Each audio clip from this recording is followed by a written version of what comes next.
అదృష్ట రత్నాలయం జ్యువెల్స్ అదృష్ట రత్నం అష్టైశ్వర్యాలకు మహానిలయం.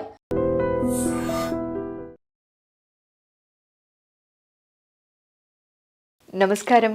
I dream ప్రేక్షకులకు స్వాగతం. ఇవాళ మనతో పాటు ఉన్నారు ఆధ్యాత్మికవేత్త రమాదేవి గారు. వారితో మాట్లాడి మరిన్ని మంచి విషయాలు తెలుసుకుందాం. అమ్మ నమస్కారం. అమ్మ నమస్తే. జై శ్రీకృష్ణ. జై శ్రీకృష్ణ.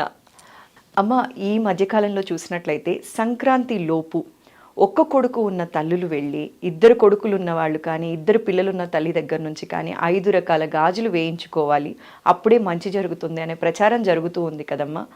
ఈ ప్రచారం అనేది మూఢనమ్మకం అని కొట్టి పాడేస్తున్నప్పటికీ కూడా అదే నిజమేమో అని భయపడే తల్లులు చాలామందే ఉన్నారు కదమ్మా. అలాంటి వాళ్ళకి మీ సలహా అమ్మా? నాకు కూడా ఫోన్ కాల్స్ వచ్చాయి.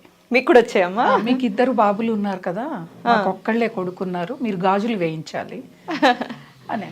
సంక్రాంతి పండగ నాకు గాజులు వేయించమని అడిగితే వేయిస్తారు. ఇలా కీడు ఉంది, కీడు జరుగుతుందంట. అసలు పండగకి కీడు ఏముంటుంది నాకు అర్థం కాలేదు అసలు. పండగ రోజు పండగ అని చేసుకుంటాం, అందులో సంక్రాంతి పండగ మొత్తం మనకి రైతులకు సంబంధించిన పండగనే ఇది. అవును. ఎందుకంటే ఒకప్పుడు మొత్తం భారతదేశం మొత్తం పంట ఆధారంగానే జీవించాం మనం. కాబట్టి సంక్రాంతి పండగ అందరూ వైభవంగా చేసుకునేవాళ్ళం. అదే మనకి తరతరాలుగా మనకి వస్తుంది, అవునా? మరి అటువంటి పండగ, కృతజ్ఞతగా చేసుకునే పండగ, పెద్దల పండగ, చిన్నల పండగ, పశువుల పండగ, ఇన్ని రకాలుగా మనం పండగ చేసుకుంటూ ఆ పండగకి సంబంధించిన కీడు ఎందుకు వస్తుంది? ఇదే కాదు అసలు, ఇంకొన్ని ప్రాంతాల్లో అయితే చీరలు పెట్టాలి. ఇవన్నీ కూడా అన్య మతస్థులు ఏం చేస్తున్నారంటే కామెడీగా తీసుకొని కొన్ని వీడియోస్ చేస్తున్నారు. భయ అత్తారింటికి వెళ్తే బంగారం పెడతారంట కదా, బంగారం పెట్టాలనంట అల్లుళ్ళకి. ఇప్పుడు ఆడపిల్లలకి గాజులు వేయించాలి అన్నప్పుడు అల్లుళ్ళకి బంగారం పెట్టాలి 1 తులం. అంటే ఎంత ఎగతాళి! మనల్ని మనమే చేసుకుంటున్నాం. మన కడుపు చించుకుంటే మన కాళ్ళ మీదే పడుతుంది. లేని పోని అపోహలకి పోయి గాజులు వేయించుకోవాలి. గాజులు వేయించుకోండి, తప్పు లేదు. ఇంకొన్ని అయితే అసలు కొంతమంది వేయించుకుంటూ వీడియోలు 10 రంగుల గాజులు వేయించుకోవాలి. ఇలాంటి నేను వీడియోస్ కూడా చూశాను. ఈరోజు ఇంకొక వీడియో చూసా, కొంతమంది ఇలా కీడు జరుగుతుందని ఎక్కడి నుంచో హోల్సేల్ బ్యాంగిల్స్ షాపులకి వెళ్ళి ఓల్డ్ సిటీలో ఇక్కడికి వచ్చాం మేము, మా ఊరు ఇది కాదు, హైదరాబాద్ కాదు, ఇక్కడ తక్కువగా వస్తాయి. మమ్మల్ని అడిగారు, మేము కొనుక్కొని వెళ్ళి వాళ్ళకి ఇవ్వచ్చు, ఇక్కడైతే తక్కువకి వస్తాయి కదా. అంటే ఒక్కసారి ఆలోచించండి. పండుగ పనులన్నీ పక్కకు పెట్టి మూఢనమ్మకాలు మనము చేసే ప్రతిదీ చాలా వరకు మూఢనమ్మకాలతోనే మనం జీవనాన్ని కొనసాగిస్తున్నాం. భక్తి లేదు, భగవంతుణ్ణి పట్టుకోవాలి కానీ మూఢనమ్మకాలని పట్టుకోవద్దు. ఎటువంటి కీడు లేదు, ఎవరు గాజులు వేయించుకోవాల్సిన అవసరం లేదు. కావాలంటే మాకు గాజులు వేయించండి, సంక్రాంతి వస్తుంది కదా అని అడిగి తీసుకోండి. అంతేకాని కీడు జరుగుతుందంట, 2 మగపిల్లలు ఉన్న వాళ్ళు ఒక్క మగపిల్లాడు ఉన్న వాళ్ళకి వేయించాలంట. ఇవన్నీ మనకి ఉన్నాయి, మనం ఆచరించాం. మనకి లేనివి అపోహలు, మూఢనమ్మకాల్ని మనం ఆచరించడంలో చాలా ముందు ఉన్నాం. భారతదేశం అసలు దేనికి పెట్టింది పేరు? ప్రపంచ దేశాల్లో అగ్రదేశంగా, గురు దేశంగా అవ్వాలని మన మోదీ ఎన్నో ప్రయత్నాలు చేస్తూ ఉన్నారు కదా. మరి అటువంటి దేశంలో పుట్టి మనం ఎందుకు ఇంత అతి పోకడలకి? మిగతా రోజుల్లో గాజులు కనిపించవు చేతుల్లో ఎవరికి. ఇంకా ఇప్పుడున్న యూత్ అయితే అమ్మాయిలు చేతిలో గాజులు వేసుకుంటే చాలా మొరట్టు వాళ్ళలాగా చూసే రోజులు ఇవి కదా. మరి ఎందుకు ఈ గాజుల మీద ఇంత ప్రచారం? వేయించుకోవాలి, కీడు పాడు ఇంకేదేదో చేస్తారు. సంక్రాంతిని ఎలా చేసుకోవాలి, ఏ విధంగా చేసుకుంటే మనకి భగవంతుడి యొక్క అనుగ్రహం లభిస్తుంది? భక్తి అనేది మనం చూపించాలి భగవంతుడి మీద, మన సాంప్రదాయం మీద గౌరవం ఉండాలి. దాన్ని ఆచరించే విధానంలో మనకి ఒక శ్రద్ధ అనేది ఉండాలి. ఉంటే అది భక్తి. భక్తి అంటే ఏంటిది? ఒకసారి మీరు చెప్పండి, మీకు తెలిసిన దానిలో భక్తి అంటే ఏంటిది? దేవుడి మీద ప్రేమతో మన ధర్మాన్ని మనం పాటిస్తూ చక్కగా వెళ్ళటాన్ని భక్తి అంటారు. అవునా? అందరికీ తెలియని విషయము భక్తి అంటే ధర్మాన్ని ఆచరించటం. ఏంటిది ఆ ధర్మం? ప్రకృతిని కాపాడుకోవటం, మన వీధుల్ని శుభ్రపరచుకోవటం, అవునా? చెట్లని పెంచటం, వనరుల్ని కాపాడుకోవాలి. ప్రకృతి సిద్ధంగా భగవంతుడు మనకిచ్చిన వనరులని కాపాడుకోవటం. మనం భగవంతుడి యొక్క భక్తితో దీపారాధన చేయటం, నమస్కారం చేయటం, పెద్దల్ని గౌరవించటం, మన ఆలయాల్ని పునరుద్ధరింప చేసుకోవటం, మానవ సేవే మాధవ సేవ, మానవ సేవ చేయాలి, ఆలయాల్లో సేవ చేయాలి. ఇది భక్తి అంటే. చెట్లను నరికేస్తున్నాం, అడవుల్ని కాల్చేస్తున్నాం, వీధంబటి చెత్త వేస్తున్నాం. మనం ఆధ్యాత్మిక దేశం అని చెప్పుకుంటుంటే మన దేశంలో ఆ పరిశుభ్రత కనిపించట్లేదు. విదేశాలకు వెళితే నదులు ఎంత శుభ్రంగా ఉంటాయి, వాళ్ళు ఏ దేవత అనరు. నేను ఈ మాట అంటే కోపం రావచ్చు అందరికీ. ఎందుకు అంటే మన ధర్మాన్ని మనం ఉద్ధరింప చేయడం కోసం మేమంతా కూడా నడుం కట్టి ముందుకు వచ్చాం కాబట్టి ఆ బాధని ఇప్పుడు విదేశస్తులు ఒక రష్యన్లో ఎక్కువగా ఇస్కాన్ విస్తరిస్తోంది. అవునమ్మా. వాళ్ళంతా ఎంత సాంప్రదాయంగా గాజులు వేసుకొని నుదుటిన కుంకుమ బొట్టు పెట్టుకొని చీరలు కట్టుకొని జపమాల జుట్టుని ముడేసుకొని అద్భుతంగా నామ సంకీర్తనలు చేస్తారు. మన దేశంలో ఎంతమందికి శ్రీకృష్ణ సంకీర్తనలు, రాధాదేవి గురించిన జ్ఞానము ఎవరికి తెలుసు? అది తెలుసుకోండి. అది భక్తి అంటే. ఎంత వీధులు మనకు శుభ్రంగా ఉన్నాయా? పొద్దున్నే ఉదయాన్నే వాకింగ్లో వీధులలో వెళ్ళండి, రాత్రి మిగిలిపోయిన ఫుడ్ కవర్లలో తీసేసి రోడ్డు మీద విసిరేస్తాం. ఇదే భక్తి. భూమాత అంటున్నాం, ఎక్కడ పడితే అక్కడ ఉమ్మేస్తున్నాం, ఎక్కడ పడితే అక్కడ చెత్తేస్తున్నాం. దీన్ని శుభ్రంగా ఉంచండి. మీరు దేవుడి దగ్గర దీపం పెట్టి దండం పెట్టినా చాలు, మీకు ఖచ్చితంగా పుణ్యం అనేది వస్తుంది. ఇది భక్తి అంటే. లేకపోతే నేను ప్రదక్షిణలు చేశా, అంగ ప్రదక్షిణలు చేశా, భగవంతుడు అడిగాడా నీ అంగ ప్రదక్షిణలు? నీ కోరిక నెరవేర్చుకోవడం కోసం నువ్వు చేస్తున్నావు, అవునా? ప్రదేశ బాగు కోసం చెయ్యట్లే. మోదీకి ఏం పని ఉందనం? అయోధ్యని కట్టించి, రామాలయాన్ని కట్టించి అద్భుతంగా తీర్చిదిద్దారు. 2500 సంవత్సరాల వరకు దానికి మరమ్మతులు కూడా అవసరం లేనంత అద్భుతంగా నిర్మించారు. అంటే ఆయనకేం పని ఉంది? ధర్మస్థాపన. ధర్మస్థాపన అదే భక్తి. దేశభక్తి అంటే జెండాలు పట్టుకోను, లేకపోతే దేశాన్ని కాపాడుకోవడం అంటే నినాదాలు చేయటమో కాదు కదా. కాదు కదా. ఒక సమాజాన్ని ఉద్ధరించుకోవడం, ఇవన్నీ చేయాలి. అప్పుడు దాన్ని భక్తి అంటారు. ఆ భక్తిని ఆచరించాలి. ఇవన్నీ ఎప్పుడైనా కానీ మన భావనకి చాలా శక్తి ఉంటుందమ్మా. నిజంగా సురేఖ చెప్తున్నా, మన భావనకి చాలా శక్తి ఉంటుంది. కాబట్టి మన భావన ఎలా ఉండాలి? పండగ వస్తుంది, ప్రతి రైతు సురక్షితంగా తన పంటని పండించుకోవాలి, రైతు ఎటువంటి పరిస్థితుల్లో ఆత్మహత్యలు చేసుకోకూడదు అని మన భావన ప్రతి ఒక్క మానవుడు చేస్తే కీడు ఉన్నా తొలగిపోతుంది, అదే మంచి జరుగుతుంది. సంక్రాంతి పండగ రైతుల పండగ. ఏ పండగకైనా రైతు అనేవాడు పొలంలోనే ఉంటాడు. ఇంటికి చుట్టాలు వచ్చిన, బంధువులు వచ్చిన సమయాన్ని కేటాయించలేడు. ఒక సంక్రాంతికి మాత్రమే పంటలు ఏమీ ఉండవు, పంట పొలాలు ఖాళీగా ఉంటాయి. అవును, ఇంటికి సమయం ఇస్తాడు. అందుకే కొత్త అల్లుళ్ళు అని పిలుచుకుంటారు. అది ఈ సంక్రాంతి పండుగ యొక్క విశిష్టత. అంతే కానీ నేను గాజులు వేయించుకుంటే నాకు కీడిపోతుంది. ఇప్పుడు ఇంకా మరి అసలు ఎవరితోనూ పెద్దగా పరిచయాలు లేని వాళ్ళు, వాళ్ళకి ఒక్కడే కొడుకు, వాళ్ళు ఎవరికి వేయించే వాళ్ళు లేదు, భయపడిపోతున్నారమ్మా. ఇప్పుడు ఎక్కడో ఉంటారు, పెద్దగా అందరితో పరిచయాలు ఉండవు, తెలిసిన వాళ్ళు ఉండరు. వెళ్ళి అడిగితే వాళ్ళేమనుకుంటారో తెలీదు. మాకు ఎవరు ఆఫర్ చేయలేదు కాబట్టి, మాకెవరు గాజులు ఇవ్వలేదు కాబట్టి నా బిడ్డకి కీడు జరుగుతుందా అని భయపడుతున్న తల్లులు కూడా చాలా మందే ఉన్నారమ్మా. నేను అదే చెప్పేది, మన భావనకి చాలా శక్తి ఉంటుంది. కీడు జరుగుద్ది అంటే అసలు అక్కడ కీడు లేకపోయినా జరిగే అవకాశం ఉంటుంది. ఏం జరుగుతుంది? ఏమీ జరగదు. ఏమవుతుంది? భగవంతుడు అన్యాయం చేయడు నాకు. మన ధర్మం పట్ల మనకి ఆసక్తి ఉండాలి, ధర్మం మీద నమ్మకం ఉండాలి. అప్పుడు మన హైందవ సాంప్రదాయం అనేది స్థిరంగా మనం నిలబెట్టుకోవాలి. అంతేకాని పిచ్చి పిచ్చి మాటలు, పిచ్చి పిచ్చి కథలు, పిచ్చి పిచ్చి వీడియోస్. ఎప్పుడైతే కరోనాలో కొన్ని కోట్ల యూట్యూబ్స్ స్టార్ట్ అయ్యాయి, ఛానల్స్, అవునా, కోట్లు, ఇంటికి 2-3 కూడా ఉన్నాయి. ఇలాంటివి వచ్చాక ఇలాంటివి ఇంకా ఎక్కువయ్యాయి. మామూలుగా ఇప్పుడు ఏంటిదంటే ఆ ప్రాంతం వరకు వాళ్ళ బంధువులు ఏదో ఊళ్ళో ఉంటే ఫోన్లు చేసి కొంతమంది వరకే స్ప్రెడ్ అయ్యేది. ఈ సోషల్ మీడియా వచ్చిన తర్వాత వీడియోస్ తీయటము, పెట్టేయటము, దానివల్ల ఎంతమంది మానసిక బాధ అనుభవిస్తారు, అది ఎంత పాపానికి దారి తీస్తుంది. ఒక 10 మంది మనం మాట్లాడితే వాళ్ళ మనసు ప్రశాంతం అవుతుంది అని అంటే అది పుణ్యం. 10 మంది మన వల్ల మానసిక ఇబ్బంది పడుతున్నారంటే మహాపాపం. ఎన్ని యజ్ఞ యాగాదులు చేసిన ఆ పాపానికి నిష్కృతి లేదు. ఇవి గుర్తు పెట్టుకొని ఎవరైనా కానీ, నేను అందరికీ వార్నింగ్ లాగా ఇస్తున్నాను, మూఢనమ్మకాలు పెట్టుకోవద్దు. మనం మనలాగా బతకాలి. మన పెద్దవాళ్ళు ఏం చెప్పారు, మన చిన్నప్పటి నుంచి పండగలు ఏ విధంగా ఉన్నాయి, పండగలు ఎప్పుడూ ఒకటే, కీడు చెడు ఇట్లాంటివి పండగలకి ఉండవు. ఉంటే పండగ ఎందుకు అవుతుంది? అది ఎవరు చెప్పారో, ఎవరు స్ప్రెడ్ చేశారో వాళ్ళందరూ మాత్రం నిజంగా ఇప్పుడు జరుగుతున్న అన్యాయాలకన్నీ అట్లాంటి వాళ్ళే కారణమవుతుంది.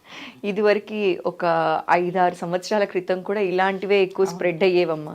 ఇంటి ముందు పలానా టైంలో దీపం పెట్టకపోతే ఒక కొడుకు ఉన్న వాళ్ళకి కీడు. అలాంటివి తగ్గాయి అనుకున్న సమయంలో మళ్ళీ ఇది కొత్తగా మొదలైందన్నమాట. అవును.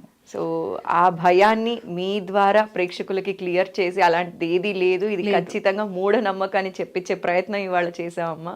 సంక్రాంతి పండుగ రాబోతోంది. మరి ఈ పండగని 3 రోజులుగా జరుపుకుంటాం. ఒక్కొక్క రోజు ఒక్కొక్క విధానాన్ని ఆచరిస్తాం. దాని గురించి వివరించండి. సంక్రాంతి అనేది పెద్ద పండగ అంటాం. అది పెద్దల పండగ. పెద్దల పండగ. పెద్ద పండగ అంటే లాంగ్ 4 రోజులు చేస్తాం కాబట్టి ఉమ్, భోగి, సంక్రాంతి, కనుమ. తర్వాత కనుమ, ముక్కనుమ 4 ఉంటాయి. అందుకని లాంగ్ అన్నాం అనుకుంటారు పెద్ద పండగ అని. కాదు, ఉమ్, పెద్దలకి శ్రాద్ధ కర్మలు చేయడానికి.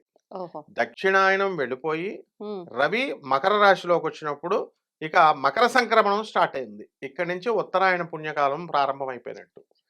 భీష్మ పితామహుడు ఎప్పుడు ఏం చేస్తాడంటే ఆయన ఈ సందర్భంలోనే భీష్మాష్టమి, భీష్మ ఏకాదశి వస్తుంది. అవును.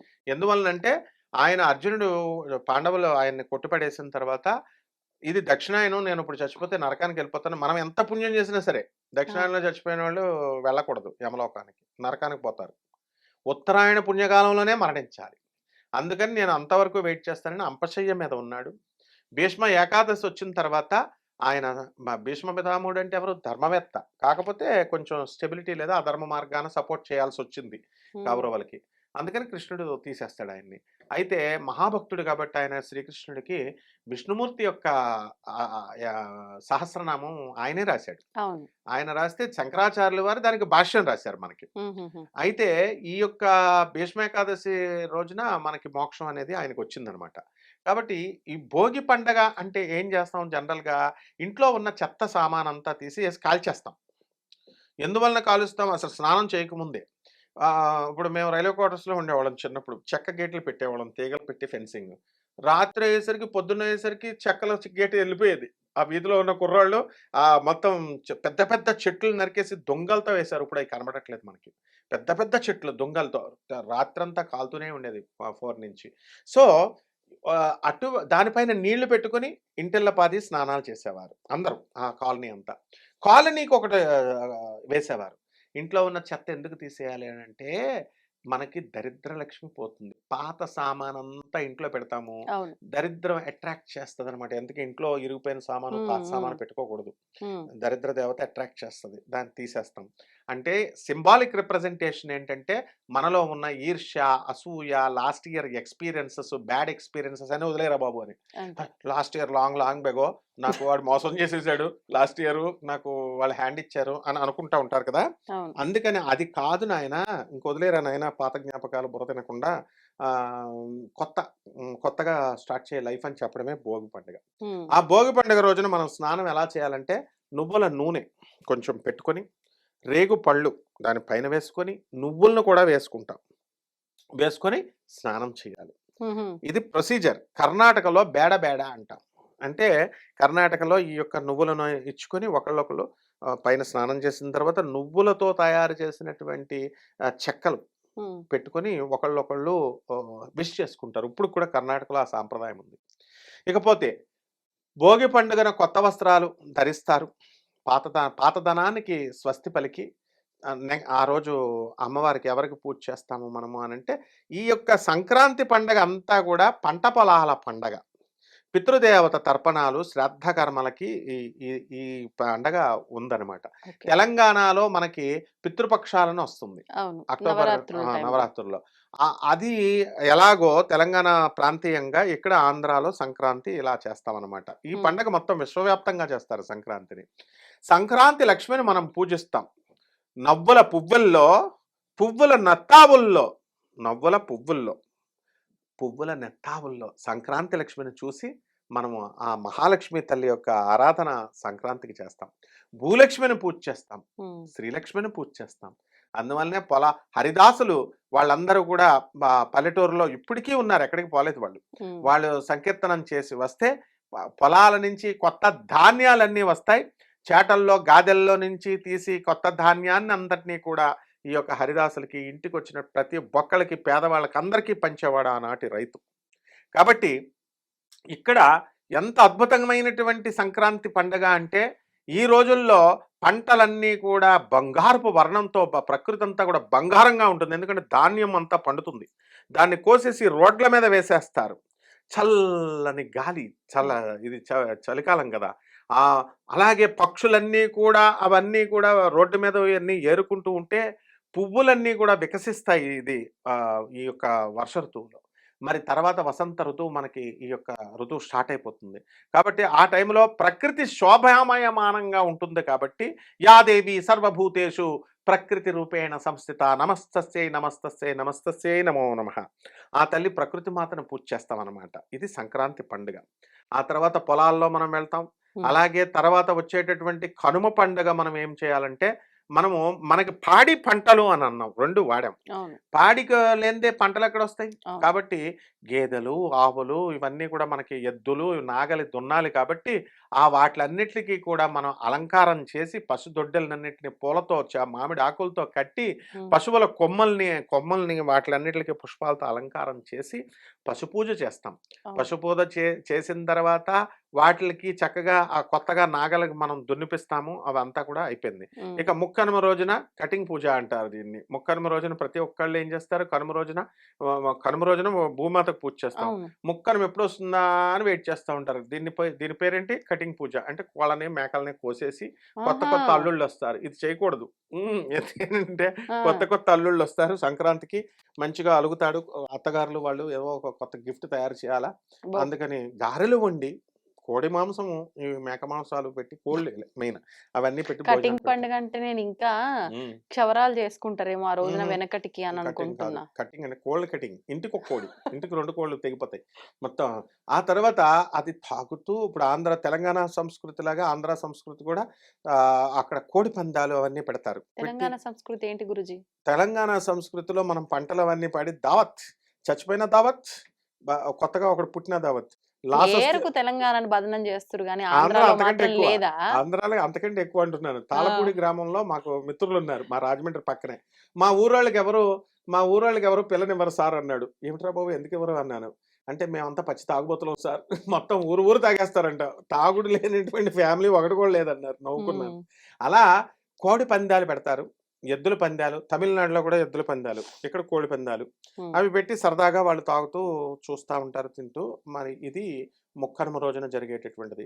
కాబట్టి ఈ సంక్రాంతి పండగ రోజున పెద్దలకి పితృ శ్రాద్ధ కర్మలు చేయనటువంటి వాళ్ళు మకర సంక్రాంతి రోజున నైవేద్యాలు పెడతాం. రెండవ రోజు సంక్రాంతి రోజున. ఆ రోజు ఏం చేస్తాము, తప్పకుండా గుమ్మడికాయ కూర వెయ్యాలి, గుమ్మడికాయ ముక్క వెయ్యాలి, దప్పడం కడతాం. నైవేద్యంలో మనము అన్ని రకాల కూరగాయలు వేసి కంపల్సరీ వంకాయ కూడా వేస్తాము. పితృదేవతలకు ఇష్టం అనమాట ఇది. గుమ్మడికాయ కంపల్సరీ పడాలి. ఏ గుమ్మడికాయ గురుగారు? సూర్య గుమ్మడికాయ, ఎర్రగా కలర్ ఉన్నటువంటి పగలగొట్టేది దిష్టికి. అక్కడ దిష్టి గుమ్మడికాయ హారతిస్తాం కదా. బూడిద గుమ్మడికాయ అంటే తెల్లగా ఉండేది, ఎర్రగా ఉండేది. దాన్ని కూరను వేసి దప్పడం వండి పితృదేవతలకి మనం నైవేద్యం పెడతాం. ఆ తర్వాత ఇక కొంతమంది నాన్ వెజిటేరియన్ అలవాటు ఉన్నటువంటి వాళ్ళకి, పితృదేవతలకి ఏం చేస్తారంటే, నైవేద్యమే కాబట్టి నాన్ వెజిటేరియన్ కోడి మాంసాలు అవి వండిన వాళ్ళు ఆ నైవేద్యం పెడతారు. మందు అలవాటు ఉన్న వాళ్ళకి మందు బాటలు కూడా పెడతారు. ఇప్పుడు అందువల్ల ఆ రోజు విపరీతమైన సేల్స్. వాళ్ళు తాగుతారా? నిజంగా తింటారా ఆ రోజున? కంపల్సరీ తింటారు, తాగుతారు. అంటే సూక్ష్మ రూపంలో ఉన్న వాళ్ళు భౌతికంగా ఉన్న వీటిని ఎలా చేస్తారో చెప్తాను. దేవతలకి పితృదేవతలు అయిపోతారు వాళ్ళు. దేవతలకి పితృదేవతలు ఏం చేస్తారంటే, మనం చేత్తో తింటాం కదా, వాళ్ళ కళ్ళతో చూసి తింటారంతే. కళ్ళతో అలా చూడగానే తినేది. అలాగే ఈ నెమలి గురించి వీళ్ళంతా సంతానం ఇదంతా చెప్తారు కదా, అప్పుడు దేవతలకు సంతానం కళ్ళతో చూస్తేనే సంతానం పుట్టేస్తుంది. యుగాలను బట్టి మారుతూ ఉంటుంది. త్రేతాయుగంలో అప్పుడు అలా, తర్వాత ద్వాపర యుగంలో ముట్టుకోవాలి, కలియుగంలో ధర్మాలు వేరు, ఇలా అనమాట మారతాయి. కాబట్టి పితృదేవతలు మనము రెస్పెక్ట్ అనమాట, మంత్రానికి ఇచ్చే రెస్పెక్ట్. పితృదేవతలు ఆవాహయామి అంటాం, పితృదేవతలు వచ్చారు కంపల్సరీ. ఆ రోజుకి పోతే దానాలు కూడా మనం చేస్తాము. దానాలు ఏమిటి, ఇప్పుడు ఎలాగో వరిదానము, ధాన్యాలు ఇవన్నీ ధాన్యం. చేస్తున్నాం, నువ్వుల నూనెలు ఇవి. ఇంకా దానాలు చేసేవాళ్ళు బంగారం దానం, భూదానం, గోదానం ఇదివరకు కాలంలో చేసేవాళ్ళు స్తోమతను బట్టి. స్తోమతను బట్టి. కాబట్టి ఈ రకంగా మనం పితృదేవతలకి ఆరాధన చేసుకుంటే పితృలోకములో ఉన్నటువంటి ప్రతి ఒక్క వంశస్థుడు ఖచ్చితంగా సంక్రాంతి రోజున భూమి మీదకి వస్తాడని శాస్త్రం. ఆహా. ఆ రోజుల్లో మాత్రమే వస్తారు. పితృపక్షాలని మనం ఎలాగైతే అవును. దేవి నవరాత్రుల టైంలో పెడతామో అలాగే ఈ సంక్రాంతి టైంలో కూడా వస్తుంది. అండ్ ఈ టైంలో ముందే మనకు మరణాలు కూడా ఎక్కువగా ఉంటాయి. అందువల్ల జాగ్రత్తగా వీళ్ళు ఉండాల్సిన పరిస్థితి. ఈ విధంగా చేసుకుంటే సంక్రాంతి పండుగ చాలా బ్రహ్మాండంగా భక్తులు పితృదేవతలు ఎవరికైతే పిల్లలు లేరని బాధపడుతూ ఉంటారు, పితృదేవతల శాపాలు ఉంటాయి. ఎక్కడికో గోకర్ణం వెళ్ళి 2 లక్షలు 3 లక్షలు ఇచ్చి పూజలు చేసుకోవాల్సిన అవసరం లేదు. పితృదేవతలకి ఈ రోజున కనుక పూజ చేసుకుని వాళ్ళని స్మరించుకున్నట్లయితే పితృశాపాల వల్ల వచ్చినటువంటి పిల్లలు పుట్టకపోవడం, ఉద్యోగంలో స్థిరత్వం లేకపోవడం, కుటుంబంలో మైండ్ స్థిరంగా లేకపోవడం ఇలాంటివన్నీ కూడా పోతాయమ్మా. కనుమ రోజు ప్రయాణాలు చేయకూడదు అని కూడా ఒక సిద్ధాంతం ఉంది. దాని గురించి 100% అది ఎందువలన చేయకూడదు అని అన్నారు, అదే చెప్పాను. ముత్తప్పుడు నవమి రోజున చేయకూడదు, అష్టమి రోజున చేయొచ్చు ప్రయాణాలు. నవమి రోజున ఎప్పుడు కూడా చేయకూడదు. అలాగే కనుమ రోజున చేయకూడదు. పాడ్యమి రోజున పందైనా కదలదు అనే శాస్త్రం ఉంది, ఆ రోజున కూడా చేయరు. కనుమ రోజున ఎందుకు చేయరు అని అంటే ఆ రోజు పితృదేవతల పూజ కాబట్టి ఆత్మలు ఆకర్షిస్తాయి. చచ్చిపోయిన తర్వాత తండ్రి గిండ్రి ఉండడు, తల్లి తండ్రి రిలేషన్స్ ఉండవు. అర్జునుడు తెగ బాధపడిపోతున్నాడు కృష్ణుడు అభిమన్యుడు చచ్చిపోయిన తర్వాత. కృష్ణుడు ఏం చేస్తాడు, ఎందుకు బాధపడుతున్నావు అంటే మా అబ్బాయిని చూడాలని ఉందంటే సరే పదా అని చంద్రలోకానికి తీసుకెళ్తాడు. అభిమన్యు నేను నీ డాడీని, నేను నీ తండ్రిని అంటాడు. ఎవడన్నా ఉప అంటాడు అభిమన్యుడు. ఏంటి, శరీరం ఉన్నంత వరకే ఇది, శరీరం పోయిన తర్వాత నువ్వెవడో నేనెవడో, నేను ఆత్మ నువ్వు బంధాలు ఉండవు. ఇప్పుడు చనిపోయినటువంటి వాళ్ళు చేసే ప్రాసెస్ చెప్తున్నాను జాగ్రత్తగా వినండి. గరుడ పురాణం డిఫైన్ చేసింది ఏమనంటే, ఇప్పుడు చనిపోయారు, ఒక తండ్రి చచ్చిపోయాడు లేదా తాత చచ్చిపోయాడు. తండ్రి చచ్చిపోతే వాళ్ళ కూతురో కొడుకంటే ఇష్టం బాగా, ఇది భౌతిక లోకంలో పర్లేదు.